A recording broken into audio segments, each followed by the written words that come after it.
return in just a minute to tonight's exciting case from the official file, which shows how your FBI helped promote America's security. And now, listen to the most important security letters in the lives of thousands of homeowners. A-H-O. A is for assured. H is for home. O is for ownership. The Assured Home Ownership Plan of the Equitable Society. It's America's finest plan of home ownership because it gives 4 special benefits not always found in other mortgage plans. First benefit. An Equitable AHO plan gives you a way to pay off your mortgage years ahead of time. That's right. One of the big objectives of this Equitable Society plan is to speed the day when you can proudly say, "No mortgage on our house. We own it. Free and clear." Here's why this can happen so fast. Every Equitable AHO plan combines a low-cost first mortgage with life insurance protection. One monthly payment takes care of both. Thanks to the insurance element, a constantly growing cash loan fund is created. Year by year, the mortgage grows smaller and the cash loan fund larger until it actually is big enough to pay off what's left of the mortgage. This explains how hundreds of AHO families pay off their 20-year mortgages in about 14 years.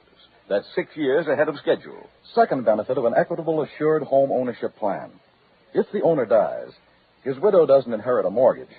She inherits the home, free and clear. And what's more, the Equitable Society not only cancels the mortgage, but also returns to the widow every cent her husband had paid to reduce the principal. Lastly, this plan is a money saver at all times. The mortgage draws interest at only 4%. So for many reasons, a man may consider himself lucky if his health, age, income, and the location of his home enable him to qualify for an Equitable Assured Home Ownership plan. For full information, see your Equitable Society representative or write care of this station to the Equitable Life Assurance Society. Remember, the sooner you start an Equitable Assured Home Ownership plan, the sooner you'll be able to say, "No mortgage on our home. We own it. Free and clear."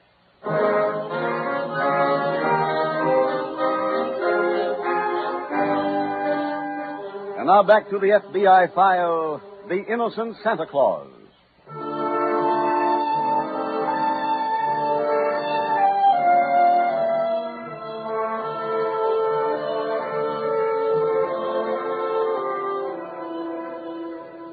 We referred previously to the selfishness and callousness of the criminal mind. During the Christmas season, when the vast majority of us are in a genial, relaxed mood, the underworld does not hesitate, even at this season, to strike often and hard. There's no off-season in crime. Being off guard is not safe at any time. The men of your FBI are convinced that it is high time to stop romanticizing gangsters and hoodlums. FBI agents who come in contact with the underworld daily know it for what it is. Ruthless around the calendar, with no days off for good behavior.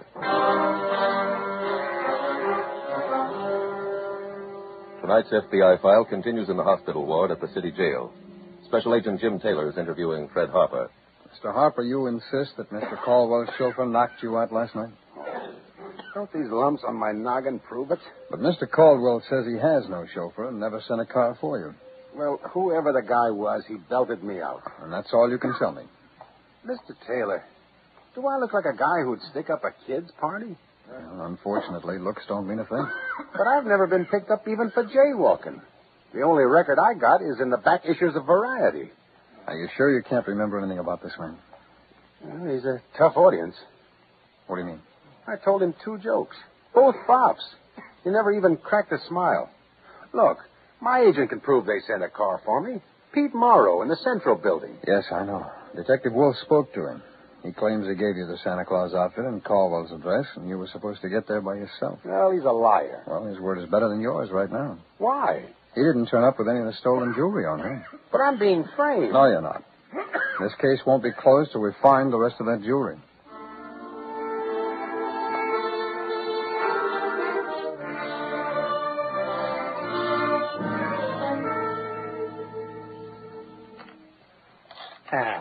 Albert, don't hold out on me. I ain't. Is this all the stuff you grabbed last night? Except for the 2 hunks I stuck in Harper's pocket. Well, the papers made it a much bigger job. Oh, the papers. They got Illinois as a 7-point favorite in the Rose Bowl. Can you bet them? Not me, no. Well, the same with stick-ups. I once heisted a joint, got 200 clams. Papers come out and say I grabbed 8,000. This is the age we live in, kid. Now, you're going to get the fence this, huh? Well, I'm not going to tell you that. Well, why not? Well, because the next time we do a job, you might take the loot straight to him. Well, I wouldn't do that. Well, let's leave it this way. You don't mind, do you? I suppose I do. Well, it won't make any difference. Yeah, then I don't mind. Fine. You call me tomorrow, and I'll tell you how much we're cutting up.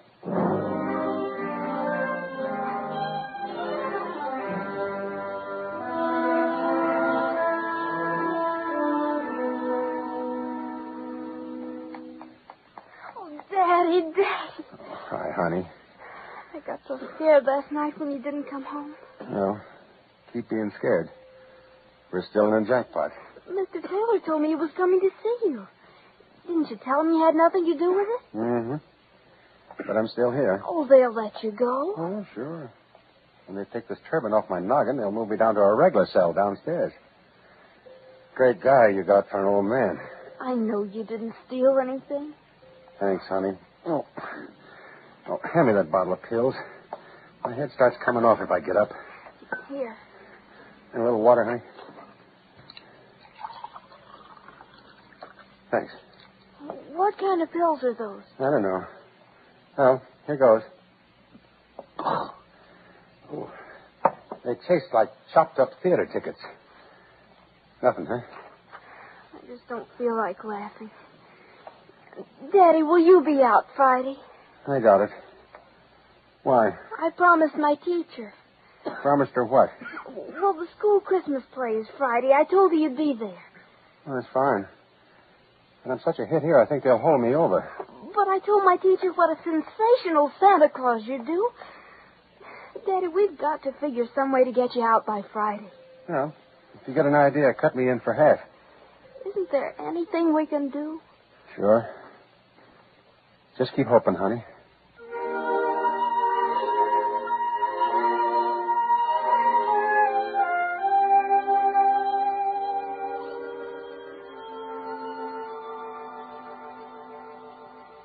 Mike, I got a report from our lab on that jewelry. No, what's the word, Jim? They found a single latent fingerprint on one of the bracelets. We've got Fred Harper's prints right here. Oh, yeah, I've already checked. It's not one of his. Well, that doesn't prove he's innocent. I can't help feeling he is, though. You believe the story about the mysterious stranger posing as Caldwell's chauffeur? Yeah, I do. Harper's little girl told me about the taillight on that car being broken. There's no way she could have known that if she wasn't telling the truth. Yeah, pardon me. Sure, Mike. Wolf speaking. This is Captain Gordon, State Police. We've got that car you set off the alarm on. Where? One of my men just found it where Highway 81 hits the turnpike. I'll see that nobody touches it. Thanks, Captain. Come on, Jim. Car's been found.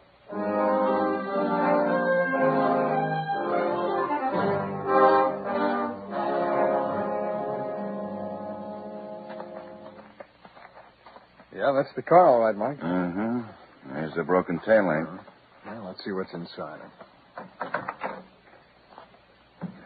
Mike, look, you're on the back seat. Huh?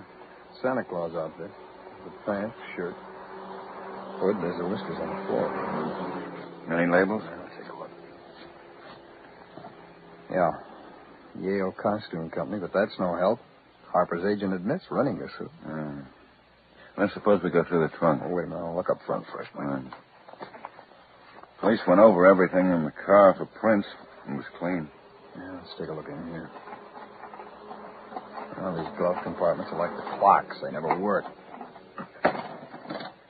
There's road maps, instruction books, baseball scorecard. Mike, rubber gloves. Let's head back to town and get these to the lab.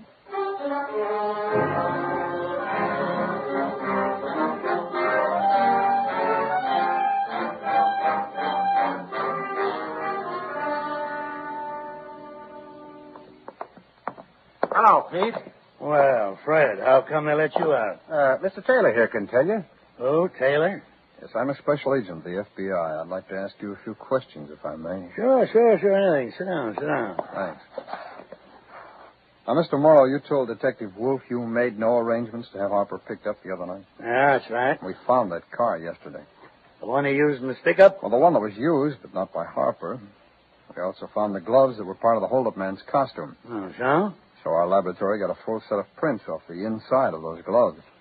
One of them matches a print we got from a piece of jewelry we found in Harper's pocket. Well, what's that all got to do with me? Well, the prints belong to somebody named Al Bedford. Who? Mr. Taylor, I told you what to expect. This guy wouldn't give you the right time in Elgin, Illinois. Mr. Morrow, you know Al Bedford. Well, is he an actor? He's a professional criminal. Well, then how would I know him? His record shows you once gave him a character reference when he put in for a parole. What's his name? Al what? Al Bedford.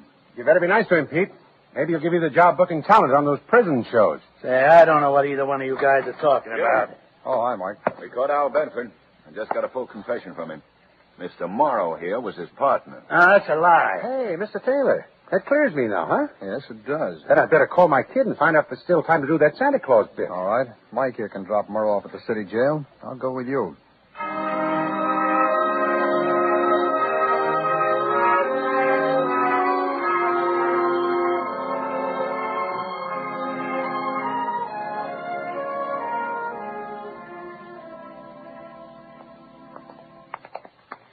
The auditorium's down this way, Mr. Taylor. That's a pretty big school. Mm-hmm. Got the biggest stage of any school in town. That's why Roxy goes here. No. I think she's majoring in proscenium arches. What time you got? It's 4:50. Hope we're not late. Hey, you want in on the secret? What? I'm scared. Scared of what? Walking out on that stage in front of 2,000 kids. You've been on plenty of stages. Yeah, but what do you do with Santa Claus? You can't get hokey. You got to play him straight. Oh, I guess this is the stage door. I saw 4 kids walk in here wearing halos. Oh, it started. Yeah. Guess they got tired waiting. Can't blame them. You see a little girl around here? No. Look, And what? the old man in the Santa Claus costume over there. Oh, come on. Hey, where you going? I've been canceled. Daddy. Honey. You made it, Daddy. You made it. Yeah, look, honey. Mr. Taylor and I are going out front now and catch the show. Out front? Well, we don't want to hang around backstage here and get in everybody's way. But you're Santa Claus. We can't do the show without you. Now, baby, don't let me down easy. There's Sam Whiskers sitting over there on that trunk. Oh, that's the janitor. He was standing in for you till you got here. Well, why don't you let him do it? He's got no Santa Claus material. Daddy, you promised me. Yeah, but suppose I lay an egg. You? Oh, Daddy, you're teasing me. Okay, I'll do it. I think I'll go out front to watch this. All right, and thanks again, Mr. Taylor. You're very welcome. And Merry Christmas. And the same to both of you. Oh, let's make it bigger. Let's make it Merry Christmas to everybody.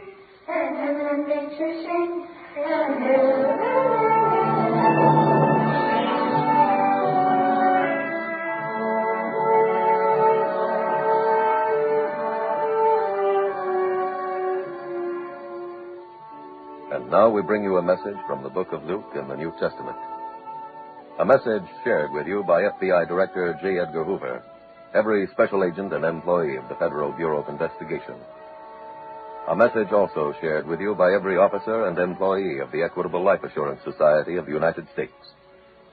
A message which comes, too, from those who bring you this weekly program. A message written in simple words. Glory to God in the highest, and on earth peace, goodwill toward men.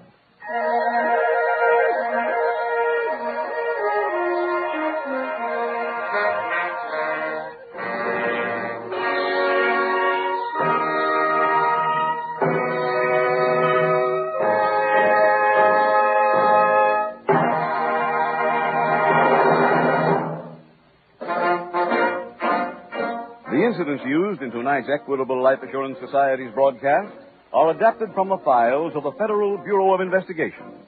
However, all names used are fictitious, and any similarity thereof to